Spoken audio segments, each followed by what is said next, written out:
¡Ya llegaste! Esto es Candy no vive aquí.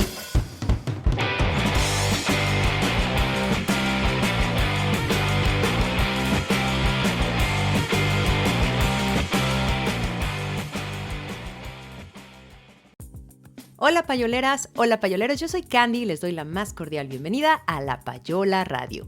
Esto es Candy no vive aquí.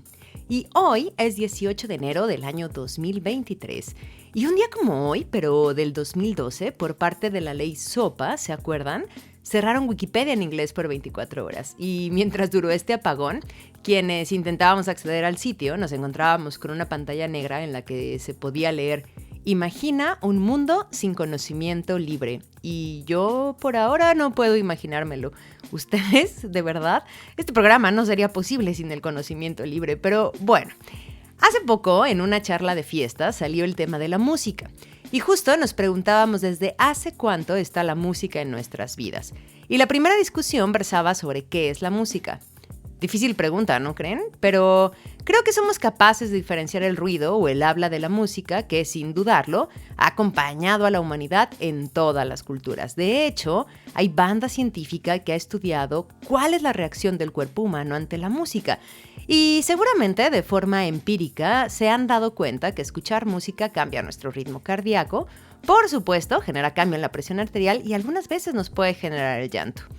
Y evidentemente, dependiendo de la cultura, la música puede estar asociada a la guerra, a las festividades, a los duelos, a la religión, y muchas de estas cosas se han estudiado de forma matemática. Tanto en Grecia como en China, las y los estudiosos de la época trataban de encontrar los patrones de sonidos que generaban, o que eran agradables al oído más bien.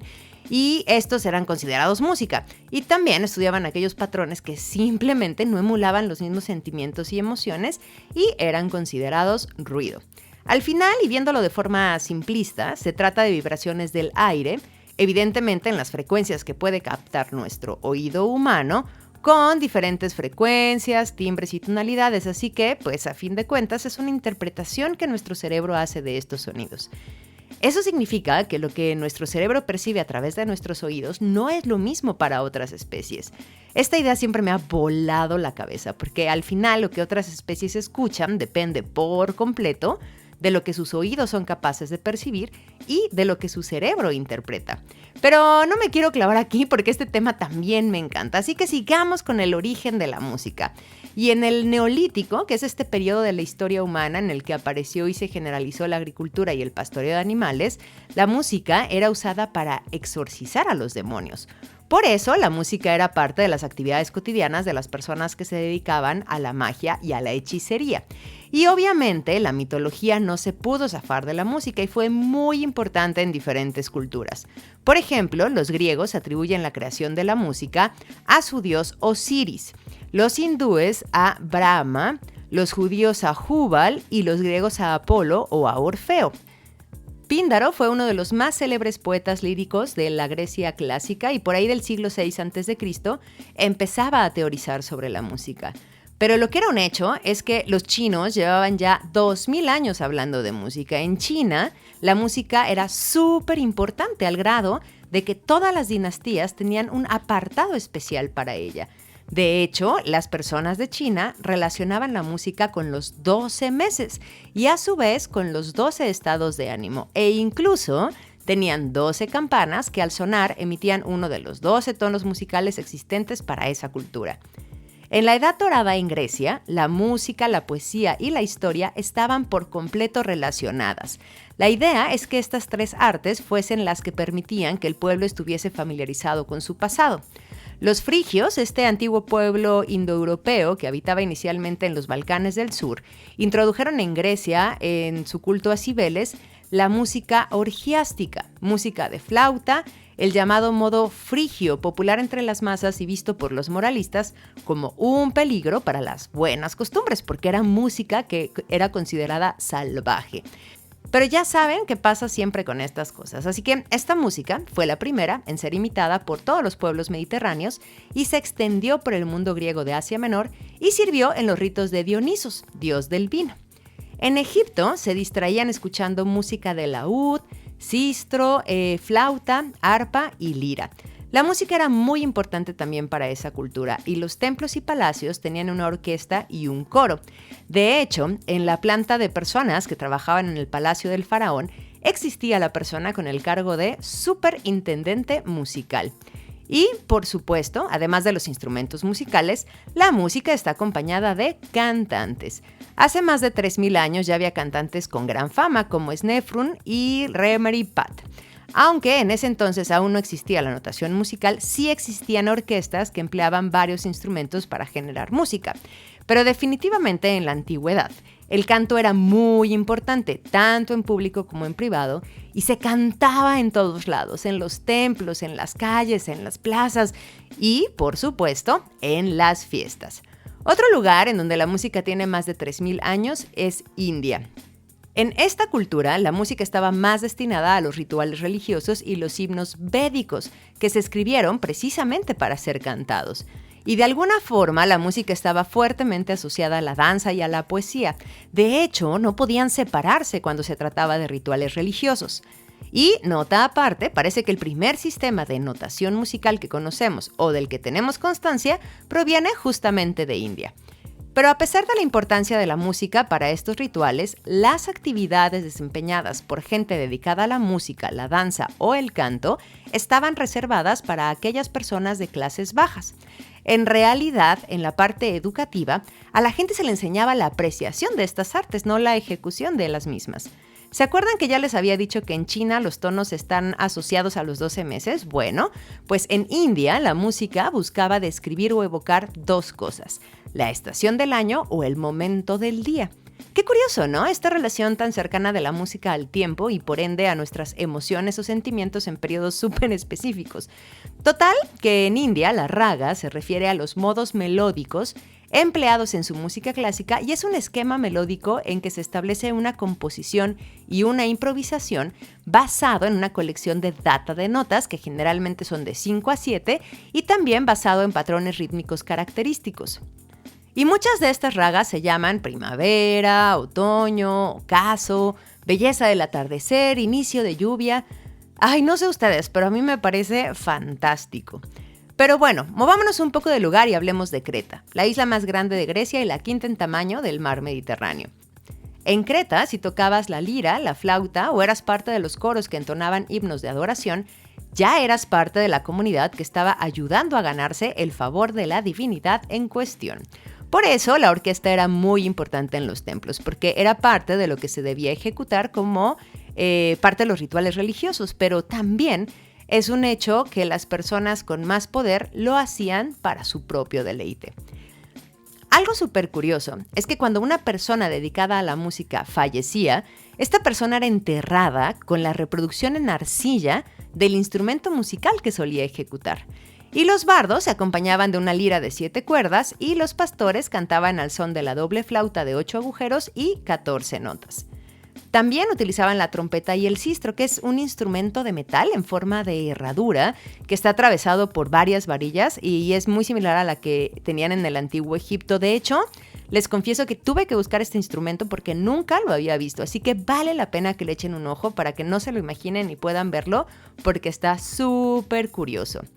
Y así nos movemos a Esparta, pues la música tenía otro sentido completamente diferente. Claro que después de la película del 2006, dirigida por Zack Snyder, nos dicen Esparta y pensamos en los espartanos y la guerra. Pues justo así. En Esparta la música era marcial, porque de acuerdo a su cultura, debía servir para reforzar las virtudes patrias y educar al pueblo en los viejos valores. Pero por supuesto, como todo aquello asociado a lo marcial y la milicia, pues la disciplina era súper importante, así que ni se les ocurriera ser creativas o creativos y proponer modificaciones a los instrumentos musicales, ¿no? Que no. Imagínense que cuando Terpandro, un poeta y músico que es el inventor de la escala diatónica, se le ocurrió añadir una cuerda a su lira, pues la consecuencia fue no solo un gran castigo para Terpandro, sino que su lira fue clavada en la pared. Pero no acaba ahí. Después, Timoteo sustituyó la lira de 7 cuerdas por la de 11 y le fue prohibido participar en certámenes. Esparta tenía grandes músicos e importaban autores de himnos patrios y maestros de coro para adiestrar a las masas. Terpandro, que vino de Lesbos, y Taletas, que vino de Creta, fueron grandes compositores y músicos del siglo VII a.C.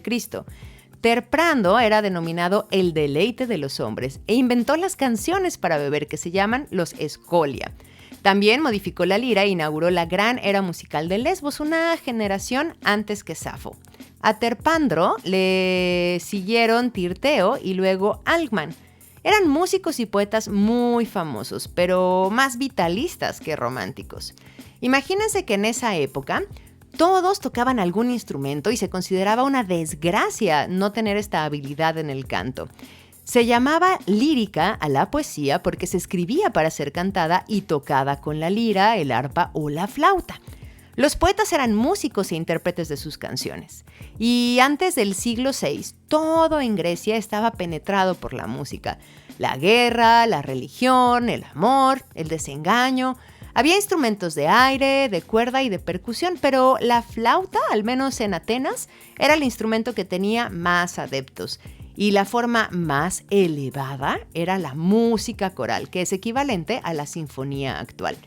Se organizaban certámenes en los que competían distintas formaciones o grupos corales. Cada grupo o línea de cantores solo entonaba una nota. Y junto a las competiciones atléticas, las carreras de antorchas, las carreras de carros, las carreras náuticas, pues los griegos celebraban certámenes poéticos, también competiciones de canto, de lira, de arpa o de flauta. Y para los griegos, los modos o estilos musicales influían o acompañaban los estados de ánimo. Cada instrumento determinaba una condición mental diferente. Tenía lugar importante en la educación de las personas y en la mayoría de las casas de los ricos había una sala destinada para la danza y muchos tenían como parte del servicio de casa un maestro de baile. ¡Qué delicia!, ¿no creen? Bueno, pues este episodio ha llegado a su fin. ¿Ustedes conocen la historia del origen de la música en otros lugares del mundo? Pues pasen y cuéntenos. Ya saben que nos pueden encontrar en todas las plataformas de podcast, Google Podcast, Apple Podcast, Spotify y por supuesto en Spreaker. Visiten nuestra página www.lapayolaradio.com y síganos en redes. Nos encuentran como @lapayolaradio y a mí me encuentran como @candyfg. Nos vemos en el siguiente episodio. Adiós. Un día cualquiera en lapayolaradio.com. 2, 3. Si quieres conocer los efectos del fenildimetilpirazolón metilamina... 3, 2. Si tú quieres conocer los efectos de la fenildimetilpirazolón metilamina fulfonato sódico...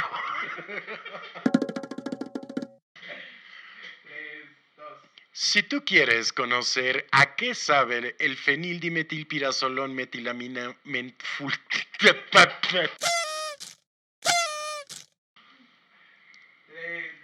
Si usted quiere conocer los agradables efectos del fenildimetilpirazolón metilamino metanfulfonato, ya valió madre.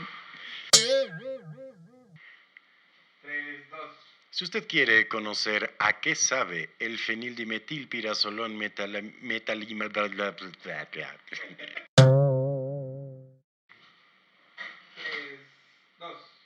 Si usted gusta conocer los agradables efectos de la fenildimetilpirazolón metilamino metanfulfonato, va de nuevo. La Payola Radio. Nunca, pero nunca nos rendimos.